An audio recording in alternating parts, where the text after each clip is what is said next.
Get your stripper shit and get the fuck out my house. Hey, baby. What is $20 here? I miss you. But what's the realness? You're listening to the Stripper Shit Podcast with your hosts, Princess Punch Your Face and Mr. Joey Stark.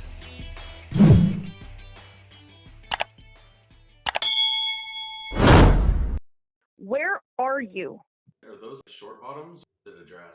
It's a dress. Oh, because when you got up, it looked like you were wearing shorts. Oh, really? No. Oh, I thought you could see my coochie coo. Sometimes you can at that angle, so maybe I need to watch that. Okay. We'll save that for our OnlyFans.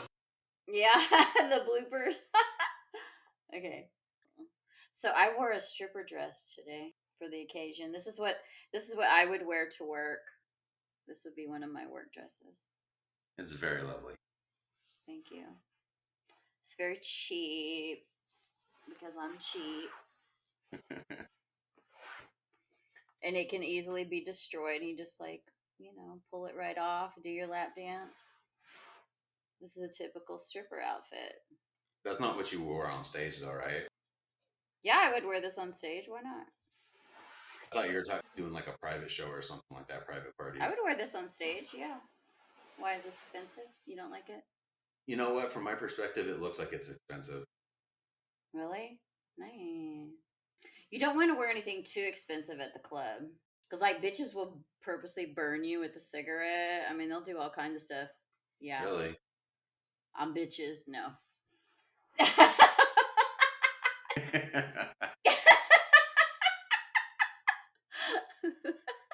Looking hilarious. I tell them all my shit. No. Yeah, we never have to worry about any of that. The worst kind of sabotage that we would get would be if we got our bottoms mixed up. They might be bigger hip size, and then they would squat down, and then something would tear. Oh. They wouldn't say anything about it. The following week, you'd find it, and oh, there's my G.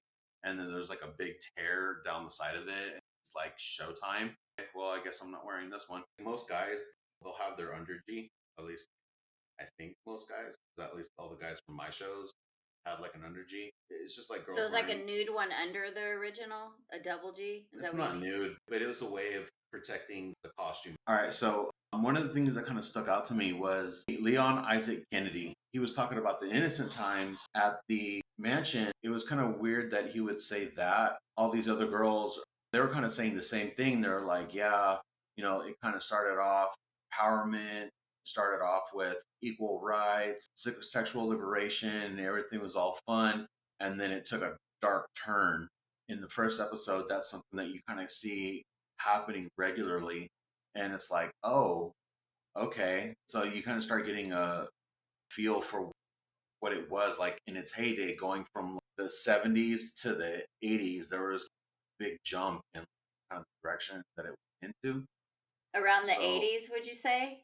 Is that what they're saying? It went down in the 80s? Yeah, from around the 70s to the 80s. That's when shit started getting really dark. So I just wanted to see what your thoughts on that was. Well, I don't know too much about the early years, so I couldn't really speak on that part. But so I do remember like some of the girls. I just remember it always being like a fantasy that everyone wanted to do Playboy. And even in modeling, as we would talk to photographers, they would list it as Playboy nudes or penthouse style. Like that was like a style of photography. So it was like the standard. And Playboy was considered like classy. Yeah, for sure. So you would do nudes, but it was a certain way that you did nudes. So everyone wanted to be in Playboy. That was kind of like the goal. There was photographers that used Playboy as an in, like they could get you into it, and they really had no in. You could always submit models. So models would like fly all over the world thinking they were going to get into Playboy. Like it was a big thing to do something like that. So I can see where if you go there and then you find out that you're going to get invited to the bedroom. Like they do put you on the spot with that. And you have to like make a split second decision what you're going to do. So there's a lot of girls that they think they're going to get a lot of money, but they don't tell you that it's small payments over time. Like no one like sits down and like goes over the money and the planning and what it takes. So I Yeah. can see where girls could get, especially if they're young, 18, 19, and they don't know a lot. I could see where they could get like, roped into a situation and then not knowing how to get out of it because of who he is. And they want a career and they want to be an actress. And a lot of girls are struggling when they join the magazine. He likes to get girl next doors that, are from really small towns, have a certain look. It's not like overly, like natural, you know? It's a look, it's a vibe. So it can be overwhelming to not follow through. And then some girls have it in them to follow through and they don't mind going through all of these steps to get to Playmate of the Year or Pamela Anderson or Jenny McCarthy level. Like there are girls that you have to flirt with him and be in his face a lot, and then he remembers you and then he puts you in more stuff. But then he had some girls that like the Holly and the Bridget. Honestly, people were laughing at them because they were like the girlfriends that he never put in the magazine, and they were doing all of this stuff and he never like Just being all extra. gave them anything.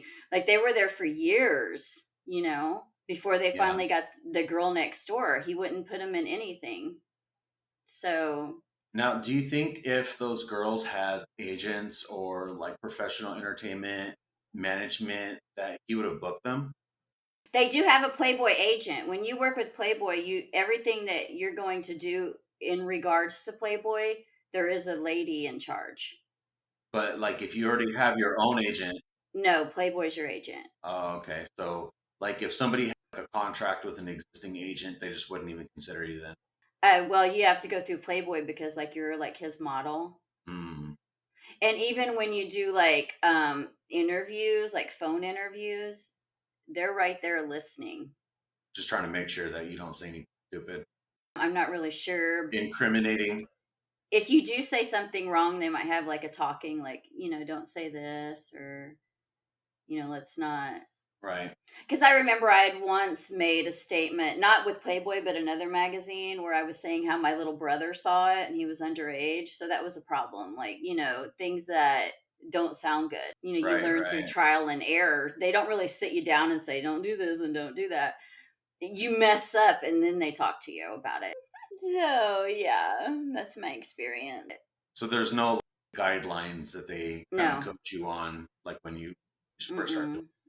Mm-mm. Do you think they started doing that like in the later years? Coaching? Yeah, with the whole social media and stuff started, becoming popular. Maybe. Brand and the Playmates started using their own social media to kind of build their own things. I just wonder if they started to have to do media coaching for the girls because put something on social media and it just, if it's interesting enough, it'll Mm-hmm. spread like wildfire. Mm-hmm. So I'm just curious. I know you weren't there, but Yes. it's still interesting. And I wonder if anybody knows, drop it in the comments or hit us up on Yeah. strippershitpod.com. We'd love to hear some info about that. I just thought that was really interesting how they had that dynamic between the innocent years and then they had the darker years. The innocent in the 70s. Oh my God, that sounds like it wouldn't be that innocent, honestly. Seriously, Seems like it would be more wild. you watch the videos from the 70s and the 80s, and it just, for me as a young dude, I was like, that looks like paradise.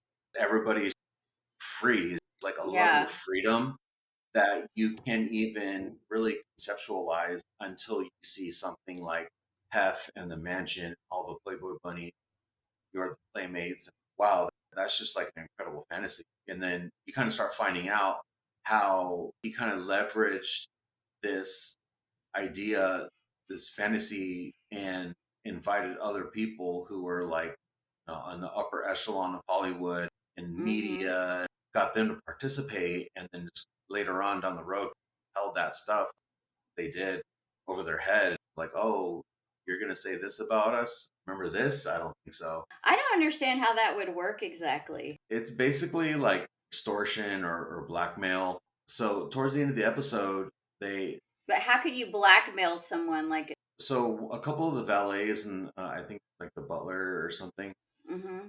they said that they would invite the media to come over to the mansion and partake in the parties, and everything was being recorded. Once everything was recorded, those people got involved with whatever debauchery was happening. When Playboy PR team found out that, hey, this particular media outlet's going to do an article on the debauchery or on the women claiming that they've been abused, and then Mm-hmm. they would reach out to those media outlets, the person who read that Wow. piece or whatever, and they'd say, hey, and they show them, we still Wow. have this on you. If you release that, we'll release this. And then they never did. They had that control for the media for decades. Wow. Yeah, because they were inviting people over that could basically shed light on the darkness that was happening in the mansion. So that's how they did that. They basically just had dirt on them. I thought they were saying they also had it on the Playmates, but like, I saw some old footage where he announces he has cameras everywhere. Yeah, that was one of the interviews that he did in episode one. They asked him about the Yeah. camera equipment, and he was like, Mm-hmm. yeah, I have camera equipment. And they were like, why do you have it in your bedroom? And he was like, well, sometimes I want to record something. Mm-hmm. They were more or less, they were just kind of like, oh, you're being cheeky about it.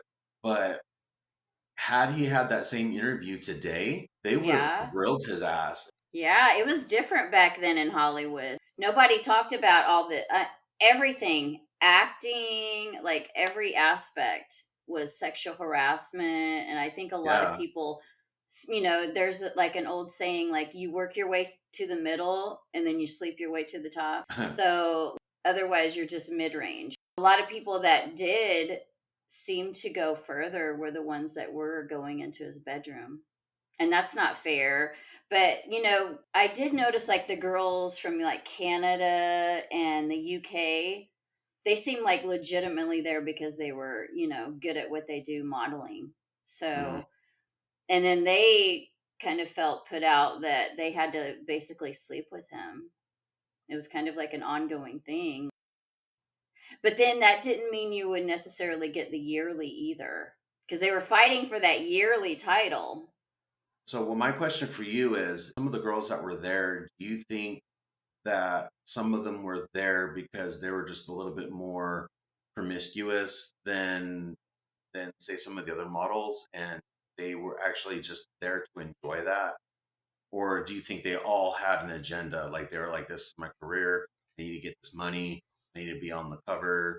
Well, yes, Holly even talked about that. She said when you get invited in the bedroom, there's different girls. Like some do it one time and then leave and they never come back. They go back to their hometown.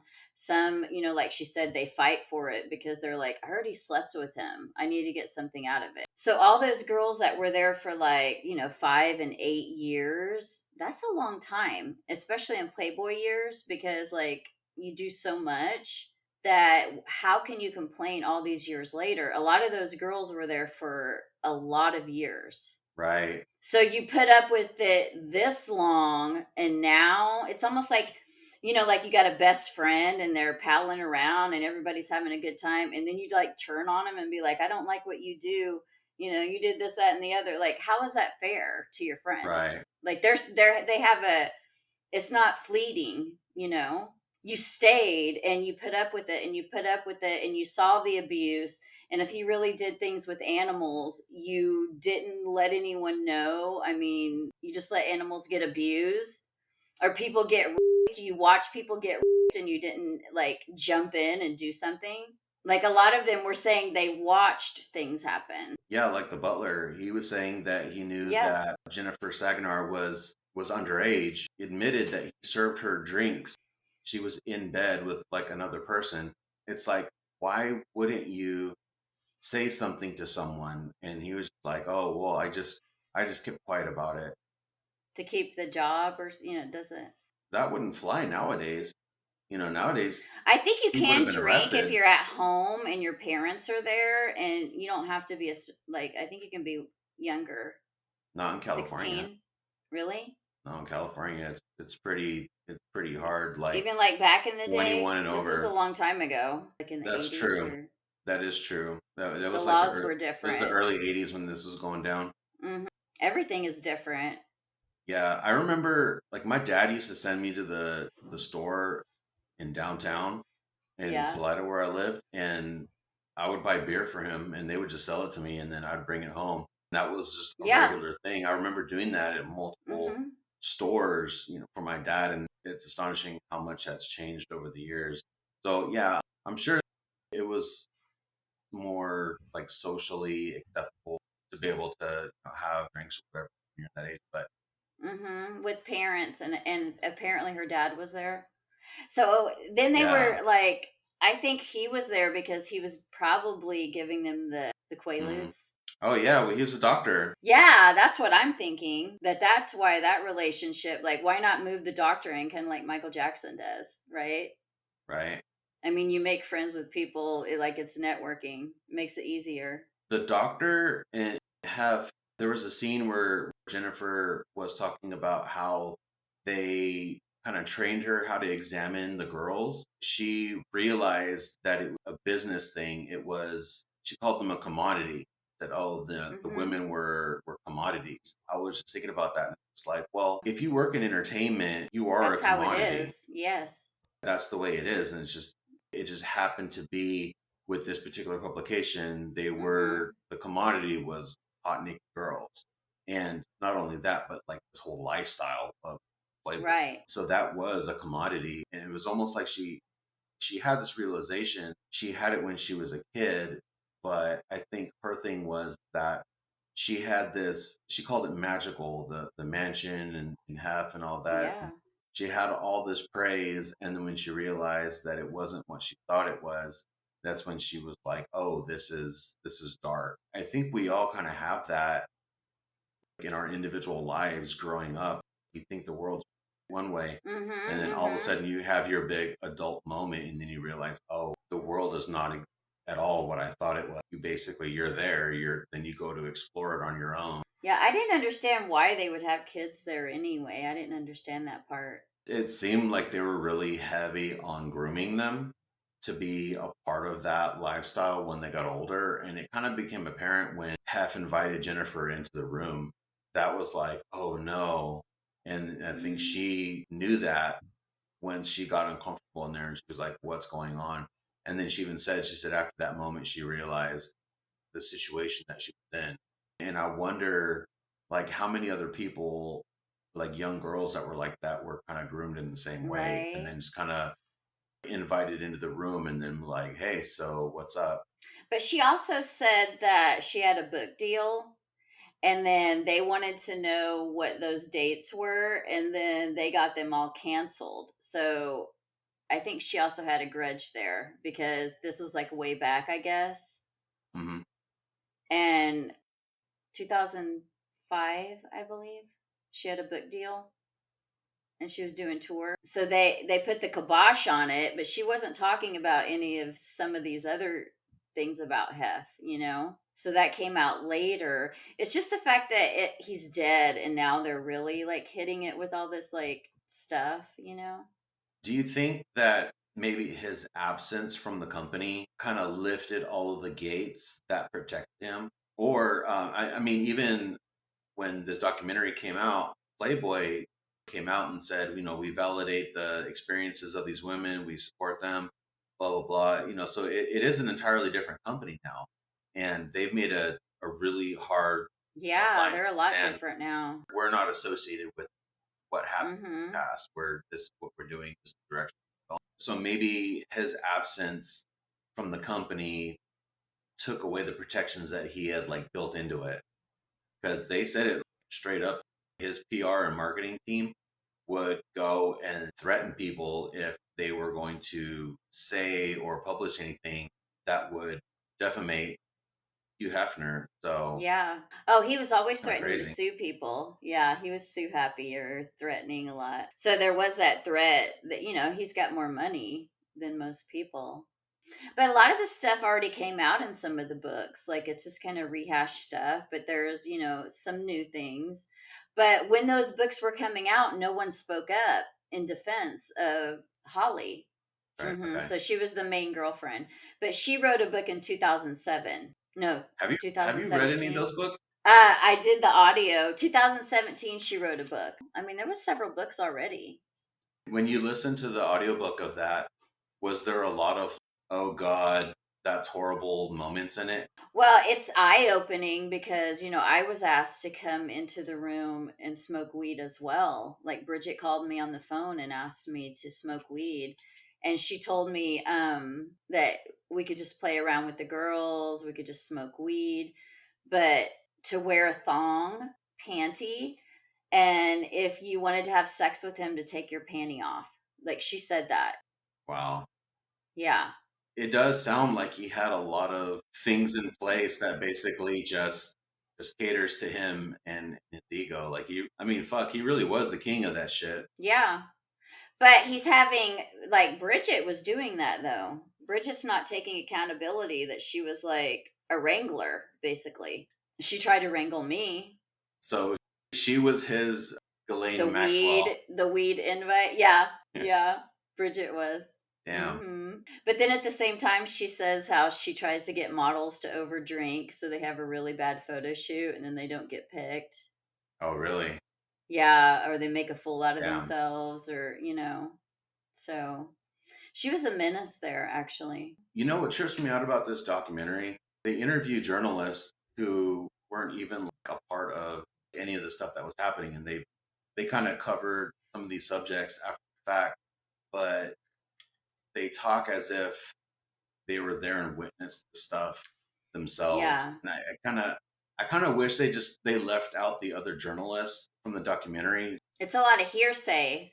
Exactly. It's a lot of That's hearsay. exactly what I was going to say. I don't know if they just needed to make the episode longer or just, to add more content to it. But I really don't trust anything that the journalists say because Right. being that he's gone, they can say whatever they want.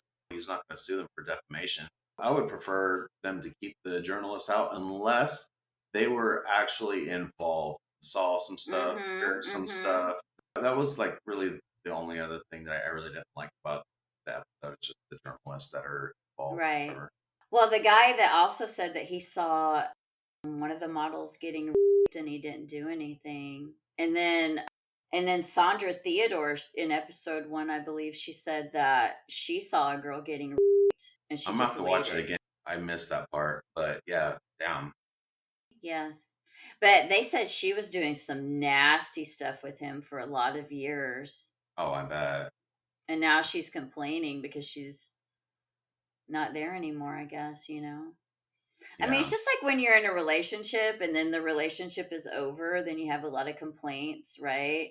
But during it, you're having the time of your life, right? Smoking the 100%. weed, hanging out, spending the money. I think that happens to a lot of people, especially like young people in entertainment. Mm-hmm. They, Have a lot of fun. relationship, whatever, they have a whole bunch of fun. And then once it's not fun anymore, they're like, oh, I was used. Yes. One thing that I did want to talk about just a little bit. Remember how we were talking about how Hef was on that TV show and he was debating with that like radical feminist woman?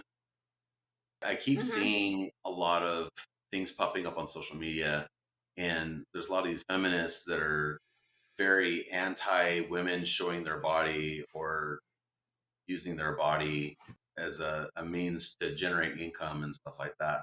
It just reminded me of an article that came out a couple of years ago. It was written by a journalist up in Tahoe for the local newspaper. And in her article, she basically was just like totally just shitting on all the go-go dancers out there and saying, oh, well, these women shouldn't have to be exploited. And then one of my friends wrote back to that newspaper and was basically saying, like, look, you don't speak for all of us. The vast majority of us working, this is our dream. We want to be dancers. Mm-hmm. We're here because we want to. Nobody made us. And the fact that people are willing to pay to see us dance is incredible. This is our choice. We made the choice. We had the ability to make this choice. And that's the whole premise of feminism is to Mm-hmm. have a choice. Choices. Whereas way back in the day, women didn't have those choices. And they Right. were forced into doing whatever it was that they either had to do or they were excluded from. Just having that choice, I think, is pretty remarkable as an entertainer, that now women have so much more control over their career. But like, I keep seeing a lot of women complaining about men controlling the industry, and I'm sure they do in a lot of places, like especially in Vegas, but where all my producers in Tahoe and Reno and even Sacramento and the Bay Area have all been Mm-hmm. women. Their boss's boss, were women.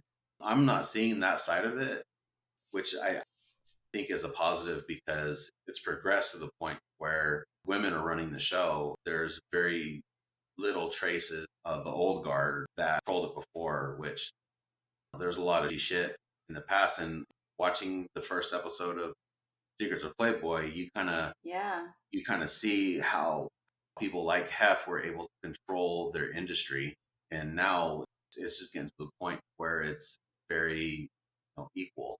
I thought that was really cool. I just Well, wanted and to give victims your thoughts are on it. victims are more so being believed. In the past, had you spoken out, usually they would just say like, you're exaggerating, you didn't make Playmate, now your butt hurt. You know what I mean? Like, Right.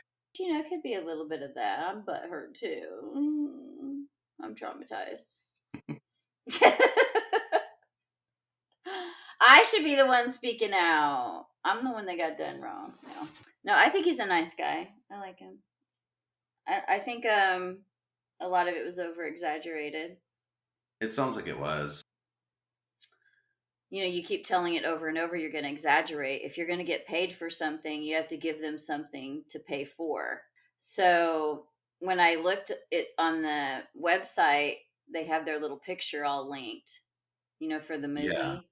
Yeah. So it is still giving them press, and they each had their little bio picture on it too, which means they are all in show business. I don't know if you noticed that, because even I have one of those. Like, so why would they put their photo on there? Because some of them, the photo are missing, but you have to pay to get your photo put on that movie listing. Yeah. So IMDb, Yeah, yeah. their photo is on there. You know whose photo is not on there is Jennifer Sagonar. Her picture's not on there, but all the So other she's ones not in are. the industry. Yeah. She tried to do a book though. Yeah. And it sounded like she had a really good story. Like some of them were having good stories, and then all of a sudden she assumed that they were going to do a threesome. That's still hearsay from what she said. It was still hearsay in my opinion when she explained it. Assuming, like, I could pick it apart, but I think anybody can, with the proper motivation. if you know a little bit more about it and how it works, you could say, well, that doesn't really happen. I never saw orgies anywhere. I thought I was going to, but when the cameras come on, they pretend to do a lot more than they're actually doing. Like at the parties, when the cameras come on, the girls are dirty dancing and like, wow, and, just really cutting a rug. And, just the cameras turn off. They're just like, like back to life. And then here comes the camera again. And they're like, that's just how it is. It's Definitely fake. turn it on for the cameras. Yeah, because you're going to be on TV, so you act like you're having a really good time, and it wasn't really that great. It's really funny to watch, though, when you go to those parties and you see the camera guy, and then when they walk away and it just goes back to normal. Interesting. And I can't imagine people would just have a bunch of sex everywhere, That's the way I envisioned it. Me too, but that's not what I saw. People were just like having their drinks. I saw like naked people in the thing, but they weren't doing anything. Maybe they're just excited to be at the Playboy Mansion. They take their clothes off and get in the water thing. There's no hotties running around all the time. It's not like that.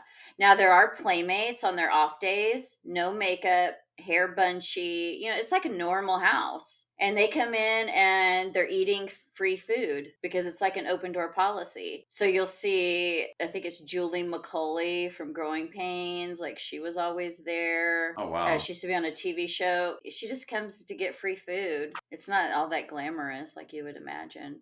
The parties are glamorous though. That's different. Hey, you had me at free food. Yeah, I like free food. If I lived in California, I would go there too for some free food. They have a really good kitchen. Who's running the mansion now? Do you know? Like, who owns it? I heard they tore it all down. They're going to make something else, which is Really? terrible. It's so sad. They could have made it like a museum. Yeah. And they could have charged money just to walk through there. Yeah, because it was a huge piece of American Yeah, iconography, pop culture, I know. like a symbol for America. They should have made that a museum. You're brilliant. That's Mhm. what they should have done. The city or somebody. I don't know. Somebody should have saved it. I don't know. I think with a lot of the backlash coming out from these documentaries is they turn tails so quick. Oh, well, these people said this. Well, fuck that guy. Post everything that I can on social media that proclaims I hate this guy, and all these other people are going to love me for saying that. So I'm going to keep posting it. Mm-hmm. Bunch Mm-hmm. of self-righteous garbage. Yeah, the Me Too movement. Yeah. He would have gone down in the Me Too movement too. Honestly. Oh, 100%. With all, oh yeah. And when I was there, all these photographers, they knew what was going on. They were all a part of the thing. They're not trying to warn you. Like that's a goal to go there. And they're not like, hey, you might want to watch out. He might invite you to the bedroom. They're just like, it's her problem. So there was a lot of people involved in the whole thing. If that's how it went down. Yeah, that's crazy. So shouldn't they get in trouble? I think that there should be a level of accountability there because Yeah, you didn't save a girl. yeah, if it was anything else, if somebody was like, "Oh yeah, I saw a girl being 20 years ago and I chose not to say anything," I don't know the stipulations are as far as things happening in the past, but I would assume that there'd be some sort of legal repercussions on that for not saying anything for years and then all of a sudden saying it like, "Oh yeah, I saw that." Especially the girlfriend, like she already got her playmate, right? She already got her money. She's not getting a lot from Hefner. What, you get $1,000 a week? She could have stuck up for that girl, pummeled Hugh Hefner, just like, called the police and just beat the tar out of him, had the cops called, pressed charges, right? Yeah. And gotten a bigger payout and be the hero that she beat up Hugh Hefner for raping a girl. Or the other guy. I can understand he probably doesn't want to lose his job, but it's just like people are just so wimpy. Like you see someone getting raped and you don't just like beat up Hugh Hefner. What is this, New York City? I don't know. Even New York acts better. It seems like a lot of cowardice. Yeah. I would want someone to save me. You're just going to sit there? Right? Yeah, fuck that. I'd be super offended. Like, who is that girl that got raped? I want to talk to her. Like, who was that girl? Like, get to the bottom of it. And they should be taking a lie detector test too. Like, get the Moripovi out here. Isn't he the one that does it? I know. I want to see lie detector tests. They should definitely be screened through something like that before they go into a documentary series like this. Because a lot of the accusations that they're making are too big. They could just be very good actors and liars. The general public will never know because they don't know what their screening process is like. They're just, oh, these are just people that say that they were involved. They say that they're there. They say they saw something, but there's absolutely no evidence to prove any of it. And what did they get paid? Yeah, and what are they exactly. promoting right now? Yeah. And apparently a lot of the people who are saying all these things about all these negative accusations and stuff about Hugh Hefner and the Playboy Mansion or Playboy company in general, they've all got their own books to sell and other things that they're selling. And it's kind of like, okay, well, there's definitely a motivation there to speak up now. Yes. Especially after so long. I don't trust it completely. So I want to know what they got paid. I would love to know what they got paid because they do get paid something, right? For being in the documentary. Could be some good money. You never know. Oh. So I know this guy that said his wife worked as a butler, I believe it was, or in the kitchen. I can't remember. But they asked her to be in it. And because she only had good stories, they didn't want to hear it. Yeah, that's shitty. Well, we'll see what happens in the next episode. Yeah. We'll keep watching. The saga continues. What next? Yeah, I'm gonna have to catch up. I think you're a couple episodes ahead of me. Yes. I know. So we'll do this again with the episode 2. I was 18. Everybody blames youth, so you could be manipulated. So then why even let 18-year-olds do that? You should be older then. I definitely think that you should be older Mm-hmm. to make those If kinds you're of going to ruin decisions. your life at that stage, and we're so easy to blame it on youth for those mistakes, then it shouldn't even be allowed. It should be like alcohol, sexual things. Well, I mean, that's what they did in Texas, right? With Mm-hmm. with the baby. Yes, it's a lot different vibe now. That breaks my heart. I know, especially if you were 18. But they always thought they were all that. Now it's like, you can't even come here, baby. You can't come. You're not invited. Do you think a lot of those girls are going out to other states to work, Yeah. or are they just doing other shit now? So I heard girls are getting fake IDs. So I don't know how that's working. I worked at a club when I was like 17. I had a fake ID. Yeah, that's what I heard they're doing. So I don't know. And they had no idea. The guy's name that was on the ID, his name was Rikosha. He was like some And you look like that? Armenian dude. Yeah, like we looked a lot alike. But he was like in his 30s, and I was 17. Oh my god! I got in, and when they ID'd me, they were like, "Oh, your name's Rikosha." And like, "Oh, what should we call you?" And I was like, "I don't know." They're like, "We're gonna call you Rico." Okay, cool, That's whatever. funny. And then so for years, when I was working at this club, they called me Rico. It's ironic and totally coincidental that my son's name is Rico, Oh my gosh, that's funny. but we gave him a Greek name, and his name is actually Enricos. But his first grade teachers couldn't say it, so they would just call him Rico for Oh. short. So, but in a way, he's kind of like Rico Jr. Yeah, it sounds like it. That's Yeah. cute, actually. Yeah, he doesn't know that yet. He's gonna find out soon. Yeah, like I couldn't wait to like dance when I was younger. I think a lot of Yeah. younger people like, and it's an easy way to make money, especially if you come from a, where your parents aren't going to support you. I kind of did it just because the glamour of it just seemed intriguing.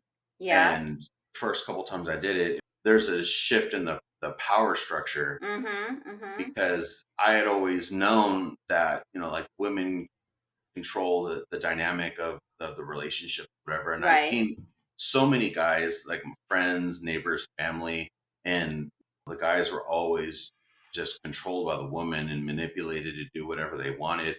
And I always kind of saw that, and I was like, nah, that's not for me. I talked to relatives, whatever, and they're like, oh, that's the way the world works, and the women have the power, or whatever. And I was like, I don't know about that. And then the first time I went out, like actually, like, it was like, no, there And is you a got different money? level that you guys don't know about. And then you get that money, and you're like so young, and all of a sudden you come up on hundreds of dollars and for, like an hour's worth of You work. feel like and you're rich. Like fuck yeah. And then you go buy groceries. That's the first thing I did was buy food. That's what I did. Yeah. That's what I did. Apartment. Like all that shit. That was just all for money. I was young too, so I was still a minor. I was stripping and I was like 18 and I just dive bars, nothing special. And a showgirl was there and she called me into the room and she showed me a magazine. And she's like, honey, you're too good for this place. You need to be in this magazine. And it was called Girl Next Door. And you win $25,000. She was showing me the spread. So I went and bought the magazine and I submitted and I made it. So because of that girl who like kind of mentored me, throughout my life, I've had different mentorships from different females who have kind of helped me out because, they're a little bit older. And if they're willing to help you out, you should listen. She helped me move into that direction of magazines. I'm just curious, when you went to go buy that magazine, the person who sold it to you like, over the counter, like, what was their reaction to this beautiful young lady buying one of these magazines? Because I would assume that it would have been like a weird interaction. What's even worse, when I was applying for the year, me and my girlfriend, we were taking the ballots and like stealing them out of the magazines. And this lady was like, "Hey, get out of there!" Like we were too young. She's like, "You're too young to get in there." And she's like, "She's in this magazine." But That's I didn't awesome. originally buy the magazine. My boyfriend went and bought like a bunch of magazines in addition Oh, to that okay. one. Just like, Yeah, that's kind of funny. yeah, I cheated trying to get my votes. So you mentioned having several mentors over the years. That's something Hmm. I wish I could have gotten because I didn't. There was one guy who I worked for, he's from Sacramento, and he would line gigs up for me here and there, Hmm. but I never like really learned anything off of him. And pretty much everything that I did like in my private shows or even like on stage is shit that I had to figure out on my own. And even Wow. Yeah. when other like veterans would find out what I was doing and they're like, "Oh, Hmm. you're doing that," and then some of them would be like, "Oh no, well there's a better way to do that," or they would just like, "Oh, you're wasting time," and I'm kind of like, "Oh shit, am I wasting time?" But they wouldn't tell me how I was wasting time, and there's not a lot of camaraderie between like males. They're just kind of like In everybody general, out. I think that's how it is. It's usually like competition, but some people are nice. Yeah, a lot of my girlfriends up in like Reno and Tahoe that trip, like they're all like really fucking tight, and I have never heard of any drama or cattiness or anything between any of them. And even some of the girls were like, "Oh, where's your guy friend?" And at the time, I was like, "I have any guy? I don't know any guys or guys in my ecosystem. I'm the only one." And it was just they were like, "What? That's so weird," because everybody else over there is just like so connected with each other. Just, Oh it's no. an actual community, and it was just so weird because I was a newcomer. Well, we're always a newcomer somewhere. It's true, very true. Yeah, and then you become the veteran. I am now. I had my Magic Mike Academy, right, where I was Hmm. teaching guys, Yeah. how to dance. And one of my guys, his name is John. He was on TV doing an interview for our show. He's all, "Yeah, my sensei Joey, showed me the ropes and taught me how to do this and this, blah blah blah." And I'm at home watching this shit on TV. That's right. You taught him how to dance Yeah, or hustle. both. I taught him how to It's hard. hustle for tips because a lot of times when we go and do like stage shows, Hmm. you're given a few moments in between the choreography to go out into the crowd and like do little dances and stuff for the girls or do like little lap Hmm. dances, whatever. And then when certain cues come up in the music, you get back on stage and you do your choreography and try to make Hmm. it all Hmm. dramatic as possible. And I had a way of just hustling for extra tips. And I showed him that and he was just all about it. And then even after I left Tahoe, I heard that he was still doing that Oh, in the cool. private shows. And I was kind of like, hell yeah, dude. You need You to know, give tips then on here. How to make more money. If dancers are listening, male dancers. yeah, well, I think a lot of them will already have their own little hustles. And then I mean, I'll definitely share some of my bullshit, later on down the road. But, for now, I had my own hustles that I would do. And a lot of people would just not even think of, like we're all getting that money is just exciting as Hmm. any part of it. So if not like the most exciting part of it. Because for me, it's just it was just like I would just see girls just stuffing money into their tops, and they were just like, "Come get it, boy," and I was like, "Yes, ma'am," and I would just go Dang. bobbing for boobies and just come up with Hmm. money in my mouth and glitter on my face. It was fucking wonderful. Loved it. Glitter you can't get rid of. Well, my trick is do a lap dance and steal the money out of the front pocket You know what girls do? They would take their wad of money and they would stuff it under their thigh, between their to thigh hide and the it. seat. And then so when we would go in to do our lap dances, a lot of times we'd like grab the edges of the seat and just go in real close and just like lean in real quick like we're gonna like kiss them and then Yeah, just and you slide snatch a our bit. hand down their leg and they wouldn't even realize that they Yeah. had left their money there. And then from there, if we could feel it, we'd snatch that shit up and then just kind of like Yeah. maybe give them a little kiss on the cheek or something like that and just be like, thank you. And then just walk away. All of a sudden they're like, what the fuck? And they're looking around and. Or they have those ones and you kind of like, oh, excuse me. And you like snatch a wad. I mean, if it's on the ground, and then. But I would do the lap dances, and when I take it out of the pocket, they're like, hey. And they're like, and then I see it go through their mind. I can see that. I think I dropped it. Like they're looking off, and I'm just like, and I still expect to get paid.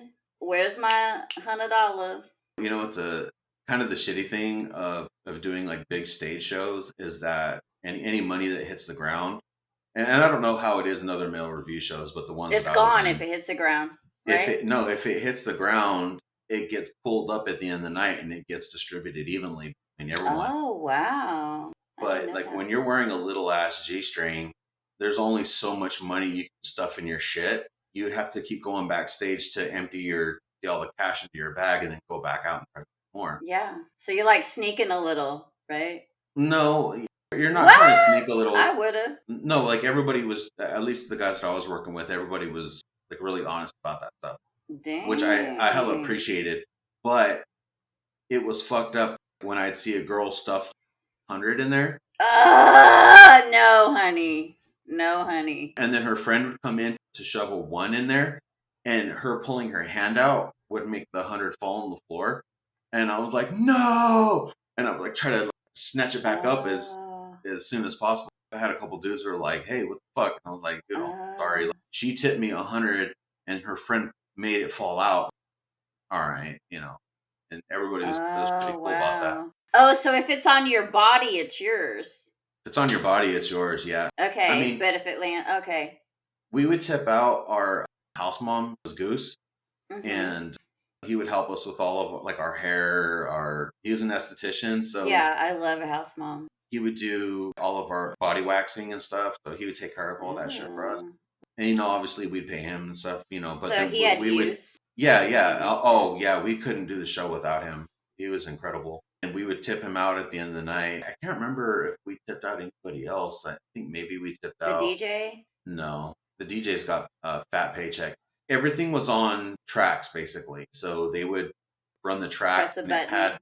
It had all the lights and everything programmed to it. When that was done, there would be the little sections between, and then they would do another track. Next set. We didn't tip out the DJs, and they they were always like pretty cool with us. Wow. They were like, oh yeah, don't worry about it. We get paid to do this. But at the other club that I was working at, that was at pissed off the DJ, they would play some bullshit when we were up on stage. Like it was just like some like slow songs. Yeah, your light show's really weak. Yeah, exactly. And then the girl that's like tipping big, she's got all these lights, they're like flashing up and down, and like she looks all good up there. Oh, yeah. But I feel like a DJ should do that anyway, because that's your job to make the club look good. It shouldn't be on who pays you. Keep in mind, this is a nightclub which is like one of the biggest casino corporations in the world. So the DJs, they got a really fat paycheck. Yeah. For the most part, did the work. But some of them, like if they're just feeling like being a dick, they would sabotage you. But it wasn't always like that. It wasn't every single DJ. It was just like a few DJs that would go in. A lot of times it was the guest DJs that were in for the weekend. Like the worst song possible. Or the longest song. Sometimes I would try and pick the shortest song. Just to get out of there. Yeah, I think with the DJs fucking with me, it really forced me to become a professional dancer and not just like stripper. Like stripper moves only go so far and for so long. And when you get 9 sets in a night and each one of your sets is like for 10 minutes, you really have to evolve or else people stop tipping you and people stop paying attention to you. That's kind of how I developed the style that I have. It's a little bit of Magic Mike. It's a little bit of Jabberwockies mixed in between. That's really how I was able to be successful in that for as long as I did, especially at those clubs. I don't think that clubs where they have female dancers, they should not be tipping up DJs. No. I mean, sometimes they won't even put you on the list in general. Like it seems Yeah, like you hardly. Now that I'm thinking back, I'm like, damn, I think I really got screwed over and I didn't even notice. and I think it was just it changed back in the early 2000s with DJs getting tipped. I think it's just something that a lot of clubs can't get away from. Some clubs they don't allow it. So, with your experience with the clubs in Texas, they required to tip the DJ. Not all. I think all of them, but the men's club, like they will literally stand there, like they will come to you to get the money. Which I always thought a tip was like mandatory. I didn't know it Mhm. was like all required, but sometimes they tell you it's required. And you add that up, that's a lot of money. You need to be getting a receipt on that at least. But I've worked at clubs where they would charge girls, but I would get paid to work there. And like sometimes I would be with like friends and a sister, and I would tell them that I got paid, and then they would go to the management and be like, "Hey, where's my money?" And then I wouldn't get paid anymore. Oh, that's bullshit. Yeah, or like I would get a free dressing room. So just because some people are paying and some people, are paying for dressing rooms, other girls don't. But, they're always like, now, like be quiet. But in the beginning, I didn't know. I tried to tell my sister. But you tell people and then they want the same treatment. And they should have done that. Like, if you're going to pay me, you should pay my sister. I think it's a little bit more equal nowadays, though, right? At those kind of clubs. I still worked at a club and I got a free dressing room, and other girls were paying like 250. Wow. Just like go-go dancing jobs, some girls dance free, and then other girls they give money. Just like modeling, some girls get naked Right. free, other girls they give money. So you're doing free stuff, not realizing the next girl's getting paid. It's called the A team. They literally have the A team, the B team, the F team, and the girls that are at the bottom usually pay the most. It's really sad. They don't have any money and they just get hit with every dock under the sun like Wow. crazy. You know, what's funny is I've worked at a bunch of bars out here dancing, all kinds of different bars, and you would think they'd have an area for the dancers to change. Most of the times, they take you to the back where there's The bar, the freezer.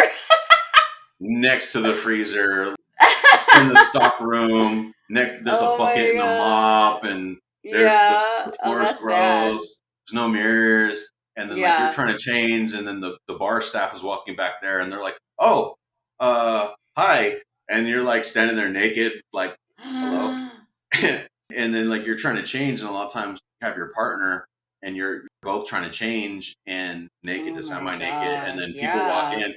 They think that you're just people who happen to be at the club, and they're like, "What the fuck are you guys doing back here?" It's like, motherfucker, Oh, you probably look we're paid to be super here. gay too. Oh. I very rarely work with any other guys. It was usually like I'd always work with girls. Oh, okay. One of my managers, Moji, and she runs DBS Chicks out of Sacramento. So she would get me gigs, and she would send some of the other girls that she would book gigs for, and then we would work together. We would be changing, and people would walk in and then be like, "Oh, hello." It'd get all weird and awkward. There needs to be an actual dressing room Yeah. talent. Because where do you put your stuff? We just leave it on the floor next to the vodka, and hopefully nobody goes through Oh. our shit. That was the little bars that I would go work at. Obviously, at the bigger clubs out in Mm-hmm.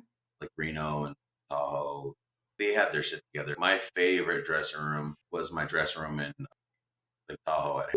That was the greatest. I shared a dressing room with like 15 other girls, and it was fantastic. I miss them. I love them. Oh, wow. Yeah, That would be they were fun. great. Yeah, it was so much fun. Yeah, when I danced for Electric Daisy Carnival, there were girls that were working free. Because Oh I yeah, remember I was like, okay, so when do I get paid? And the girl's like, you're getting paid? And like her face is all. And I'm like, yeah. You're not getting paid. I mean, we had a long day here. Like I heard yeah, because those shows are involved. There's a lot yeah. going on at those shows. It's the hardest gig ever. You literally have to wear a mask. It was in the heat. And then you have to dance like crazy for, I think like 4 minutes maybe a set. Who booked you for Edie's Fire and Ice? Yes. I can't remember what year it was, but they booked me And the week that they booked me, I tore my knee up the weekend before in Tahoe. Oh. So I ended up not being able to do it, and I was And it hella was bummed. paid, right? Yeah, they were gonna pay me. I Mm-hmm. was gonna have a spot in the hotel, Oh, nice. and then I was gonna have a cast meal. They weren't gonna pay me a lot, but all the other stuff Yeah. would be taken care of. Yeah, it's not a lot. $100 or something. I can't remember. I was super excited because I was gonna go down there that Sunday. I was gonna drive down from Tahoe, Vegas. Oh. I was gonna stay there that week, and then EDC was that weekend. Obviously, it was going to be a whole lot more money out of my pocket Than what to you be get. part of this festival. It's just fun. But it was just more for like a fun thing. I've been wanting to do this hella bad, but then all that stuff happened. Yeah, I'd never done one before, and that was like my first time. It was scary. Yeah. I wanted to actually go dance though. I didn't. They're like, oh, we're gonna have you be a character. You're gonna be an owl stilt walker thing, and I was just like, all right. Like, well, beggars can't be choosers, I guess. And Yeah. I was really thinking hard of like, how am I gonna sexy this up? You know what I mean? When you go there, they separate you into groups by the way you look. Really? If they were just like similar, like girls of similar height, weight, looks, to kind of have some uniform. So you can't just say, hey, I want to be the umbrella girl, because they have different themes. Right. And so they just go through and separate, and then you get into your group. And they tell you to bring like basics, which is a black thong and a black bra. So usually when you do a gig, they will tell you the color formation. Yeah. And then they have like little pieces to add to it.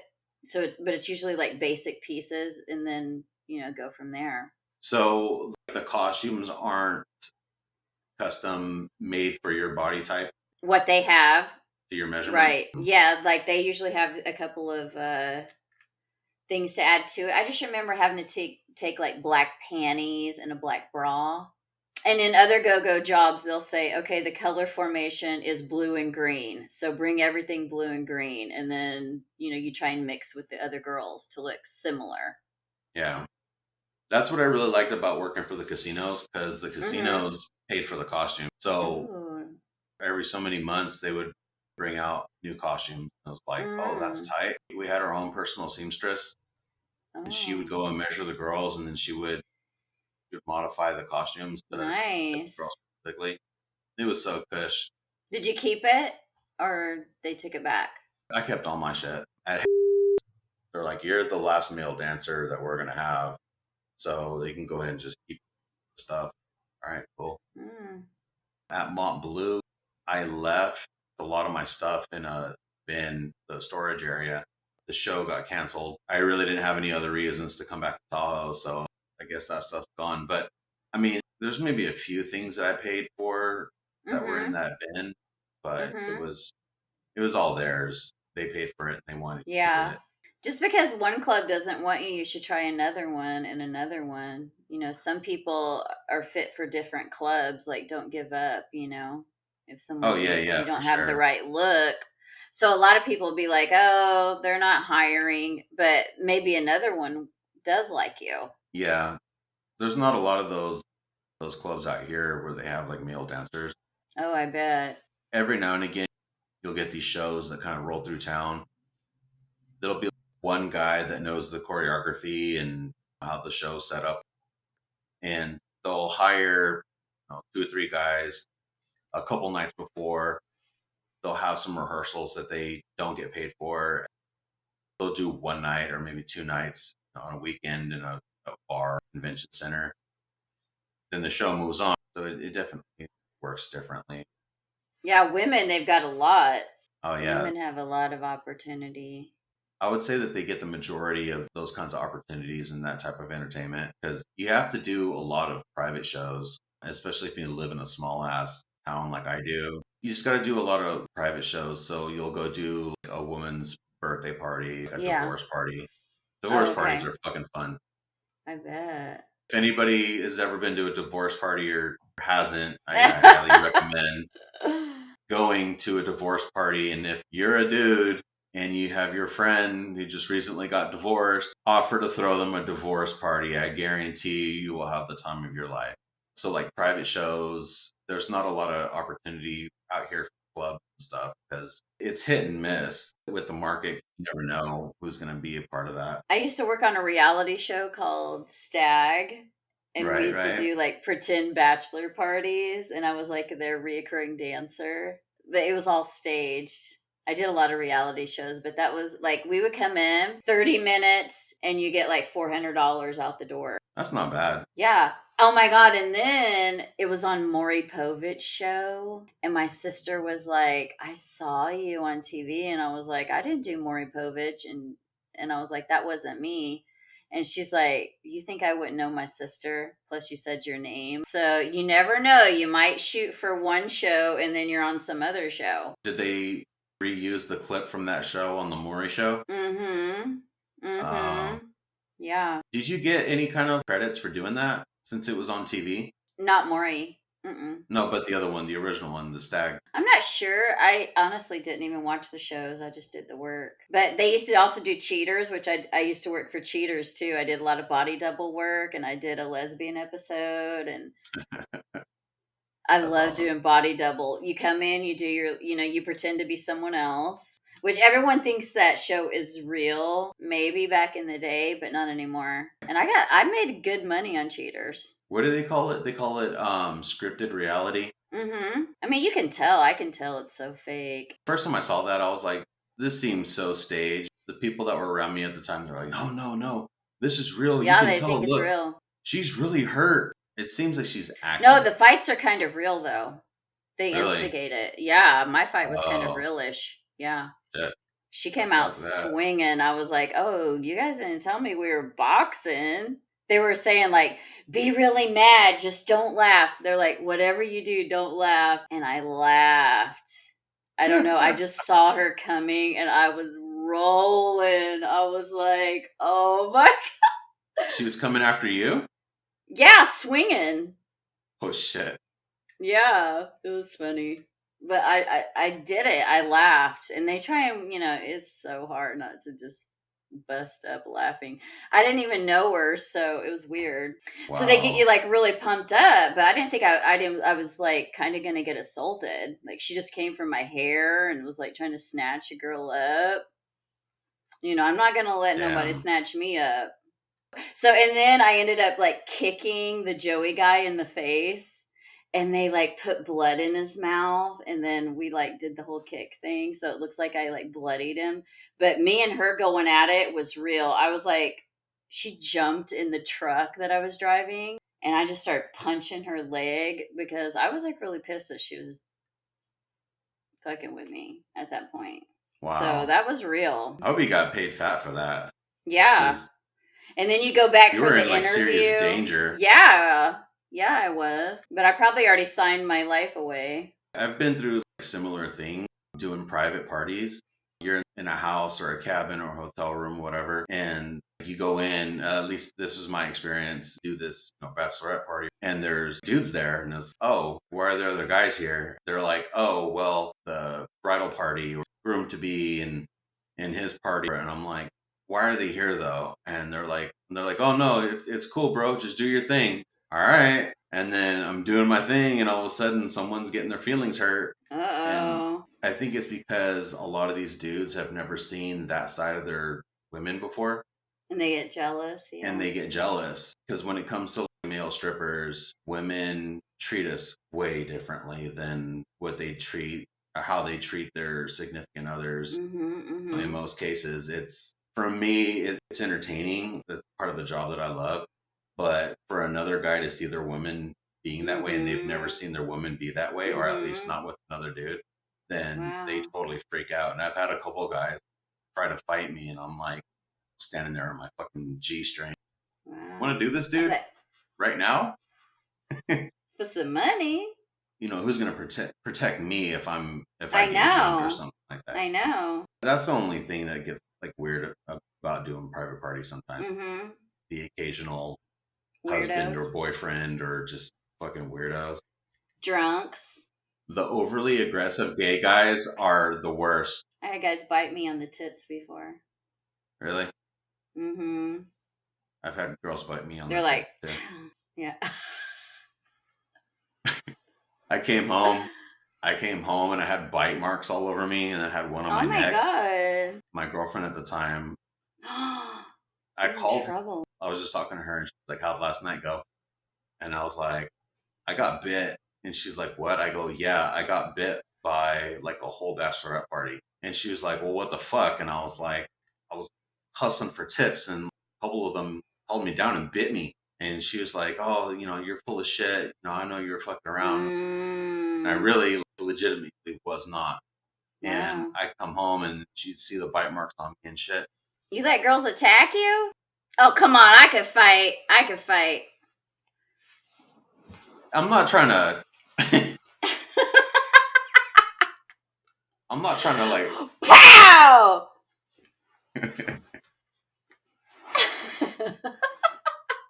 You could say that I'm a willing victim. That's what I was saying. I was like, oh no. I was sexually assaulted. You're lightly saying no. But there's been so many times where I'd get scratched really hard and I'd have bloody scratch marks coming down my chest, or they They would think that's bite hot. me. Yeah, and they would think that they're like be doing that shit. I think just because in a lot of those environments they think that they could just do what they want. Most of the times they can Yeah. get away with it. There's no security guard that's going to be like, "Hey, you're assaulting this guy," whatever, and then escort them off the premises like they would at a female strip club, where all the girl has to do is like point at the guy and then they get kicked out. I use that to So- my advantage. We fighting. No one's calling the cops. That's the best place to do a fist fight in. But Yeah. now they'll dock you like $500. Some you won't even be able to come back. I've been banned before. And I'm like, really? Come on. Where I come from, we do this on the daily. And you're like, I had the nerve to come back with like two like man hands right here. I was back there the next day thinking I could work. That's hella funny. Bruises and all. I'll just put some gloves on. I've only had a legitimately fight maybe once or twice. And it wasn't even in the Wow. club. It was going in, like walking through the parking lot into the club. With customers or something? Just some dumbasses who were Wow. out in the parking lot looking for someone to fuck with. I mean, they totally fucking regretted it. It didn't happen very often, but yeah, a couple times at private parties, I would have guys get super aggro with me. And, Wow. dude, you told me to do my thing. What do you think I'm going to like scale it back just because you're here? No. I was paid for a service. They asked for me specifically because of the things that I do, and I'm going to do it. And you're going to stand there and watch, or you can fucking leave. They wouldn't like that, obviously, and then either they would leave or they would sit down and shut the fuck up. But then I would see them out on the strip later on that night. Every now and again, they'd start getting loud and like trying to talk shit. They just wanted to get loud. None of them would ever step up. I don't have to fight for no reason. Yeah, when guys fight, it's a lot different. Yeah. Because you never know what the other dude knows. Get your ass. Especially like weak men like to have weapons on them. Yeah. You never know. Women too. When they're going to pull out a knife or a gun or something like that. You never know, but it's usually. I have a hair comb and it's a knife. Oh, yeah. So I could be all like combing my hair and you wouldn't even know. This isn't it though.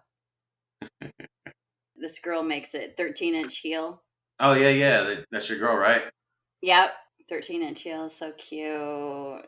She's adorable. She's got some cool shit. And like you showed me some She's of an artist. Some of her merchandise and stuff. Oh, you can totally tell. She's definitely got some cool shit. I don't know. I feel like I'm slacking on our merchandise game. We're going to have some new designs up soon. Very stripperish, kind of anime, kind of inspired. Cute. So we'll have that up on the store. If anybody wants to get some of our merchandise, support your local strippers, strippershitpod.com. So we got a lot of t-shirts, hoodies. We got blankets, pillows. If y'all want to get some stripper shit merch, just go to the website, strippershitpod.com/shop. We got all kinds of shit for guys and girls. If anybody is a music producer and wants to have some of your music showcased, hit us up also on the same website, strippershitpod.com. Okay. Right. Anything else you want to talk about? No, I'm good. Thank you for listening to the Stripper Shit Podcast. Please like, share, and subscribe so you never miss out on any of our future episodes.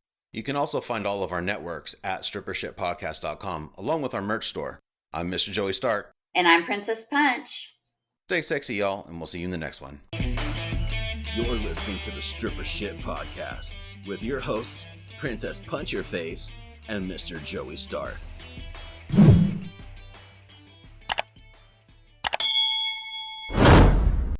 Where are you?